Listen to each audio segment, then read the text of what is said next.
So it's Thursday, which means it's my day. And what I'm hoping to do in just our little bit of time together is kind of give you a preview for the next two Sundays of what our topic is going to be about. Because I've been doing ministry for so long, I feel like one of my responsibilities and one of the privileges I have is to help people through the process of self discovery. Like, who am I? What drives me? What motivates me? Why do I do the things that I do? And I have used a variety of tests or inventories or tools over the years. I use the Myers-Briggs when I do premarital counseling because it's really good. But the past several years, I've discovered the Enneagram. Some of you have heard of it. Some of you have heard me mention it. Some of you know about it. It is the most in-depth, comprehensive way for us to understand who we are that I have ever found. And in August, we'll be doing a little bit more of a dive into that. It's based on 9 numbers, and each one of them has a personality type, and it goes really deep. Let me give you some examples from my family. My wife is a 2. The 2 is the helper. It's the giver. It's your favorite aunt who always knew what your favorite dish was and would have it for you. So Janet is a giver. She will sacrifice her own needs to take care of someone else. If there's a bunch of family over, she likes having family over. Everyone will get a plate and she will go last. If there's no food left, she doesn't care. And she's just wired that way. And once I kind of learned that, it helped me put a lot of things in perspective. My oldest son is a 5. Now, a 5 is the intellectual. If you ask them a question, they're going to research the crowd out of it. There'll be articles and books and everything like that. He is a professor at a university in North Carolina. And part of his wiring as a 5 is an undying loyalty and support of organizations and institutions. So at his university, his hand is in everything. He helps all sorts of areas in the school, even outside of music, his specific discipline, and beat out a lot of really valuable candidates for his position because he just is so devoted. At his church, he's on the vestry, and he's doing the same thing. Just super interesting to talk to. My youngest son is a 4. That is the artist, poet, tortured soul.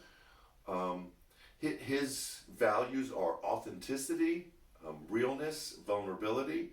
If you are going through a difficult time, if you've made like the biggest mistake that you've ever made, or you're going through a difficult time, you want my youngest son with you. No judgment, nothing but compassion. Just the best person to be with you through a difficult time. He's a 4. And I'm a 6, which is just a in the ditch, dumpster fire train wreck. No, mine is called the loyalist. I'm the one who is an advocate for the underdog, which makes sense. I have a rebellious streak in me. If you tell me to do something, I'm going to do the opposite. There's this push-pull in relationships, which has explained a lot of things to me. And I deal with anxiety, which is a basic part of 6, which explains the 3 o'clock in the morning wake-ups and can't go back to sleep. But what this book has revealed is how differently we all are made. And this is how we deal with diversity. We like diversity as long as it's not too far from how we are.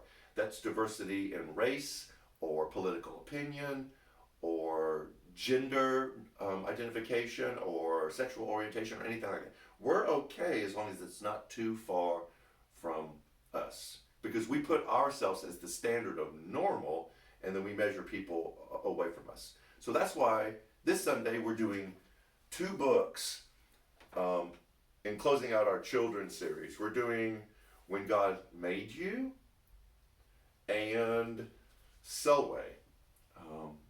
Both fantastic books that look at how we are made uniquely, not just different from other people, but to create this giant, beautiful tapestry, it's easy for me to say, of variety and diversity. And so when we are going to look at what it means to embrace and understand diversity, it's from a way to how to relate to people that we don't normally hang around or we don't normally associate with.